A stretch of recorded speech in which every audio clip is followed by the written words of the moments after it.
to be caught. Here I come now, let's play hide and seek. Riding on the playground, no one dares to make a sound. Round and round and round and round, no one wants to be first found.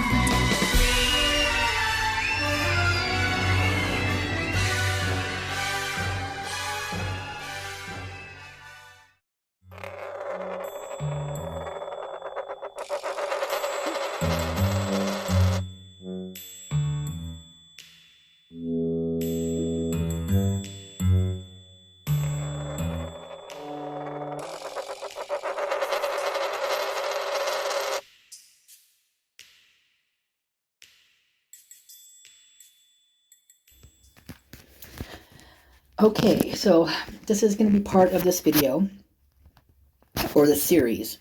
This is Jack Reed, or Jack Venice. He's a orange star, orange star. And he was living in California at the time when this happened, but he was visiting, he did his road trip, spring break type stuff, up to Wazoo. And while he was there, he got really drunk, hooked up with another guy that he met there. Just had met him, I guess. I mean, they weren't friends or anything like that. But he went with him that night over to this sorority at Wazoo and sexually abused a woman. And anyway, he went to prison for a while. And I think the other guy got very little. He probably took a plea bargain. I don't know. I mean, probably, you know. Anyway. So this particular guy had a big business. I mean, he was, you know, he is a star in his business genre. And for him to come up to Wazoo, because he was from this area. So that's why he came back here. Well, this makes me think of Kopacka and the apartment. Bear with me here. No one ever wants to keep on going with this. No one ever wants to discuss Kopacka. It pisses me off. Because here's the thing. If Brian and Kopacka were friends, and they say he lived in that apartment building, but he didn't live in that particular apartment. Just a theory. So just hear me out, because I don't even know what I'm saying right now. I'm just kind of putting it together. So you've got, you know, Brian and him talking. You know, they're both from out of town. You know. And of course, Kopacka having a background of being in the service and getting the bad guys, and then Brian studying to get the bad guys.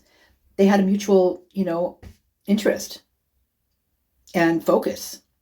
So let's say Brian goes and does his thing, you know, puts his application in to work with at the PPD, the Pullman Police Department, and got it in there. They interviewed with him. They found out who he was. Maybe they out-of-towners. They do not like out-of-towners. Most small towns do not like out-of-towners, period. Because out-of-towners are nothing but getting up in their shit, getting up in their business, and they don't want you up in their business. They do things their way, and they're going to continue to do things their way, whether you turn around and leave and get the hell out of town, or you stay and cause troubles, and you're just going to be locked up. Or gone. Like they'll get you out of town one way or another.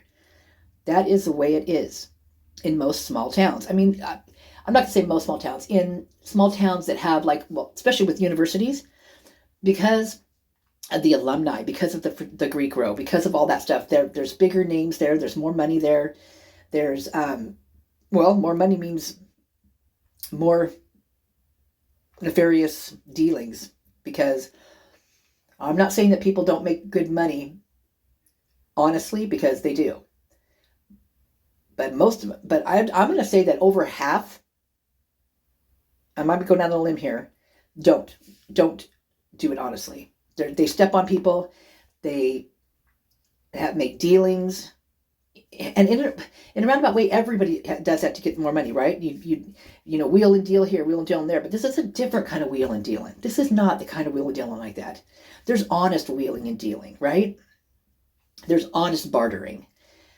There's honest tit for tat. There's honest, you scratch my back, I'll scratch yours, right?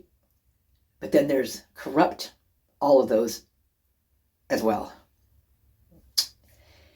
And like I was living in this gated community several years ago, and there was a bunch of uh, car break-ins down over there. And someone said to me, she's like, I just can't believe it in a gated community and stuff. And I'm like, she's like, you think you'd be safe? And I'm like, hey, I said, just because it's a gated community doesn't mean that that only good people live here. I mean, bad people live in gated communities too. In fact, sometimes they seek out gated communities because it keeps them safer from, the good people who are trying to catch the bad people. And not only that, but there's always a way to get into a gated community. You can jump a fence, you can do anything, So I kind of thought it was kind of interesting. And this is the same way, It is, but there's this conglomerate of people that I've seen in my research now that I've put together slowly but surely. And I just ran across some stuff when I was looking up Emma and Demetrius. I was looking up Emma, not Demetrius. But he popped up on her page. It was a video. And this video is of an empty apartment. It looks just like the one that Kopacka, where they busted in there and bloodily, killed him and stuff. Looks just like it. They have all the lights set up.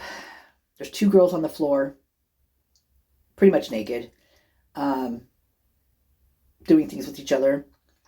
And there's a guy, which looks to be Demetrius, possibly holding one camera. There's another guy. It looks like there's 3 guys there. And this one guy has something in his hand. I don't know what this guy has in his hand. It might be, I don't know what it is. At first I thought it was an animal when I went, because you saw him from way back, and then they got closer. And then it stopped looking more like an animal and more like I don't know. Just a big blob of brown. I don't know what it was.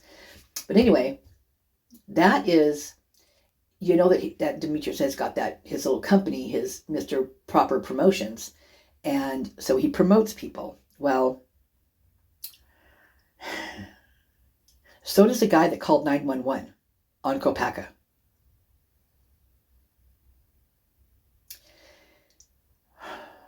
This is going to be just, oh my God, this is what I'm going to tell you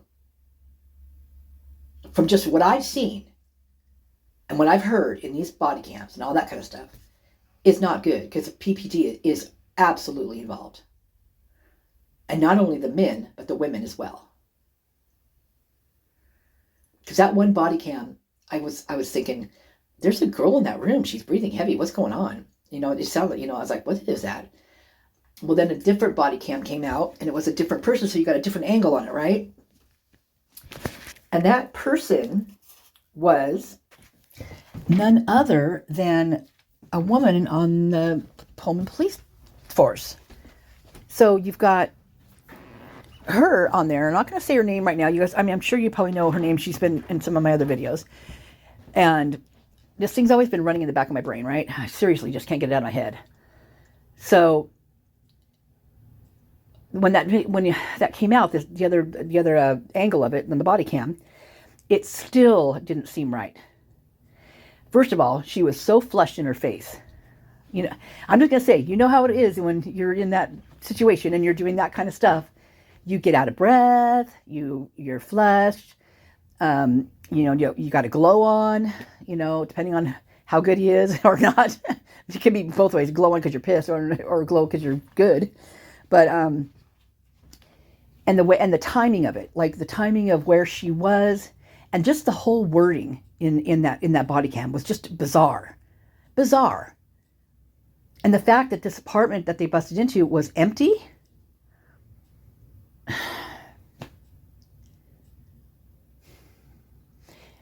I don't know how anybody can watch that body cam and think that was on the up and up. I have no clue. No negotiator for someone who was threatening to kill people and allegedly said he did, which I never heard that. In fact, he said quite the opposite. You've got all these students around. They did not evacuate. They said they evacuated, but you'll hear one student say yes. You hear many other say no. Way more said no than said yes. And those are probably the yes ones are probably the yes men in the pockets, because they're going to get in a pocket they're going to be a yes man and get in the pocket for one reason or another.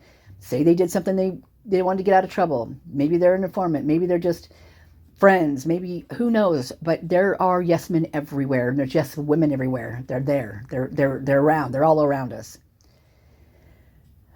But I think there's more honest people than there are dishonest people. Thank goodness. And I hope this, I mean, it's starting to tip, man, but it's, come on, we got to keep leaning back. We got dishonest people keep leaning back, man. We can't let it tip over.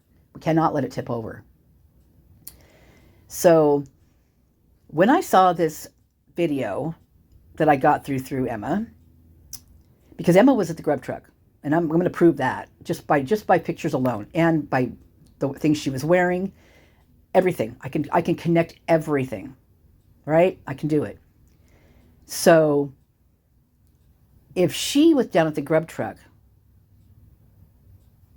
and she's connected to Demetrius, who's connected to the rugs and connected to movie making in Pullman at what looks to be the same apartment building, then what the fuck is going on?